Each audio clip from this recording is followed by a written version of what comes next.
Bonjour à tous, je vous retrouve enfin pour une nouvelle vidéo. Ça fait quelques semaines que j'en ai pas publié, déjà parce que j'ai pas mal de travail avec mes études et aussi, ça s'entend peut-être à ma voix, je suis malade.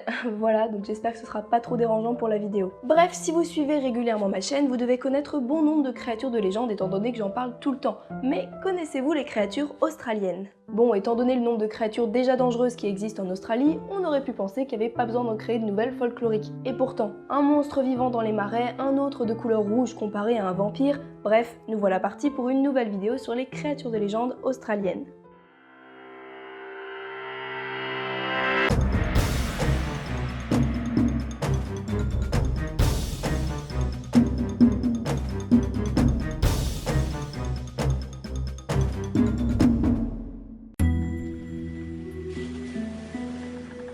On commence par le bunyip qui, outre son nom étrange, est une créature aquatique australienne. Elle vit donc principalement dans les points d'eau et les marais. Elle est souvent décrite comme une créature dangereuse, mangeuse d'hommes. Malgré tout, sa description physique varie énormément puisqu'elle est tantôt décrite comme une sorte de crocodile géant, tantôt comme une créature arborant une queue de cheval, des griffes, des plumes, des nageoires. Bref, qu'est-ce que c'est que ce truc? Si on regarde un petit peu les illustrations de ce monstre, on peut effectivement voir qu'il est parfois représenté comme possédant des sortes de tentacules, parfois il a des poils, parfois non.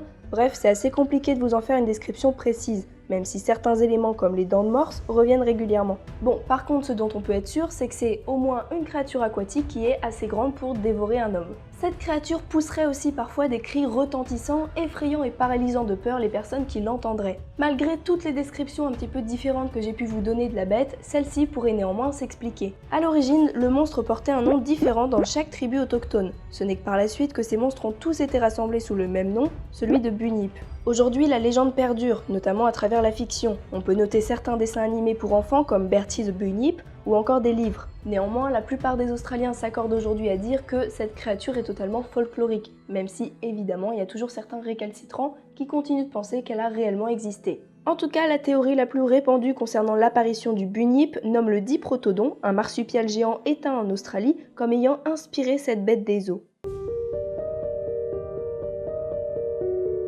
Contrairement au bunyip dont nous venons de parler, le Yarama-Yahoo, désolé pour la prononciation qui n'est sûrement pas la bonne, est bien plus défini au niveau de son apparence. Petit être rouge d'environ 1 mètre de haut, il possède une tête relativement disproportionnée par rapport à son corps. Selon les régions d'Australie, il peut parfois être décrit avec des poils et parfois un peu plus humain avec une peau lisse. Il posséderait également une bouche qui peut tant s'ouvrir qu'il engloutit les hommes en une bouchée. Mais où vit donc cette étrange créature ? Eh bien, selon la légende, les Yarama-Yahoo seraient associés aux figuiers. Vous savez, ces arbres produisant, comme leur nom l'indique, des figues. Ils resteraient perchés et attendraient patiemment qu'une victime innocente passe sous les branches de leur arbre, ils en profiteraient alors pour l'attaquer. Mais attention, cette attaque ne se résume pas juste à engloutir leur proie, ce serait quand même beaucoup trop simple. En effet, cette créature est parfois comparée à un vampire, tout simplement parce qu'elle pourrait sucer le sang de leur victime pour provoquer l'évanouissement de cette dernière grâce à des ventouses se trouvant sur ses pattes. Une fois la victime bien évanouie, le Yarama-Yahoo va utiliser sa grande bouche pour l'engloutir d'un coup avant de la régurgiter, puis de l'engloutir à nouveau, puis de la régurgiter, puis de l'engloutir à nouveau, etc.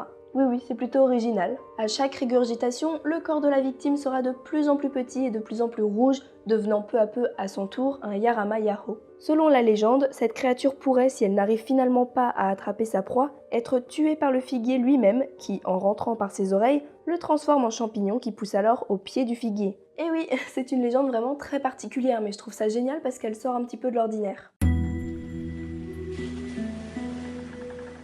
L'animal dont je vais vous parler maintenant a un point commun avec notre Yara machin truc là, puisque lui aussi se cache dans les arbres en attendant qu'une proie passe en dessous pour l'attaquer. Il s'agit du drop bear, drop signifiant tomber ou laisser tomber, ça correspond parfaitement à sa technique de chasse qui consiste donc à se laisser tomber des arbres en assommant leur victime sur le coup. Mais alors à quoi ressemble cette étrange créature? Eh bien, contrairement à ce que son nom peut laisser penser, bear signifiant ours, pour les Australiens, le drop bear s'apparente plutôt à un koala géant carnivore. Selon la légende, le drop bear est plus grand qu'un léopard, donc ça vous donne une petite idée, on est quand même très loin des koalas tout mignons qu'on pourrait facilement porter dans nos bras. Grâce à ses dents pointues et aiguisées, le drop bear n'aurait aucun mal à s'attaquer à des animaux bien plus gros que lui pour se nourrir. Évidemment, les humains en font partie, sinon c'est pas drôle. On le trouverait bien sûr en Australie, mais plus précisément dans les forêts les plus denses. Concernant l'origine de cette légende, elle serait pas si ancienne que ça, puisqu'elle viendrait tout simplement de photos truquées qui ont fait le buzz sur internet. Sur ces photos, on peut principalement voir des koalas à l'air plutôt agressifs, dévorant leur proie, le sang coulant le long de leur mâchoire. Ouh, ça fait peur.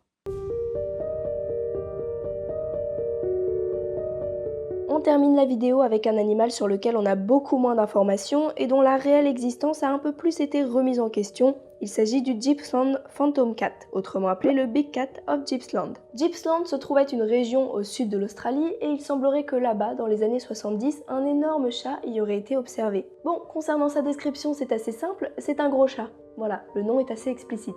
À travers le monde, il existe bon nombre de légendes de grands félins qui n'auraient pas encore été découverts, et notre Gippsland Phantom Cat en fait partie. Il aurait été vu et signalé dans les années 70. Les témoignages sont nombreux. Beaucoup affirment avoir vu de grands félins noirs ou marrons dans la région de Gippsland. Malgré ça, des chercheurs soutiennent qu'il n'y a pas de grands félins dans cette région. Bon, du coup, évidemment, j'ai fait mes petites recherches et je me suis rendu compte qu'effectivement, l'Australie est une région du monde où il n'y a pas de grands félins, c'est-à-dire pas de pumas, pas de lions, pas de léopards, etc. Évidemment, il y a des chats errants, il y a des chats domestiques, mais c'est tout. La théorie la plus répandue consiste donc à dire qu'il s'agirait tout simplement de grands chats errants. Mais certains n'en démordent pas, il s'agirait en réalité de grands félins comme ceux que je viens de vous citer. Mais alors, comment se sont-ils retrouvés là? Eh bien, malheureusement, ça reste un petit peu un mystère. Certains pensent que ce sont des pumas relâchés par les militaires, par exemple après la guerre. Moi, je pense que ça peut être des grands félins amenés par bateau et relâchés en Australie. Bref, on n'a pas de certitude concernant l'existence de ces grands félins. Mais en tout cas, ce qui est sûr, c'est que s'ils sont là, dans l'hypothèse où il y en aurait, ils sont vraiment en très petit nombre, étant donné qu'il y a très peu de témoignages qui attestent de leur existence. Et voilà, c'est déjà la fin de cette petite vidéo sur les créatures de légende australiennes, j'espère que ça vous aura plu. Si c'est le cas, vous pouvez toujours laisser un petit pouce de type positif, comme d'habitude, et vous abonner pour suivre la suite des vidéos. Si vous avez des informations complémentaires concernant la vidéo ou des idées de sujets à me proposer, faites-le juste en dessous dans les commentaires.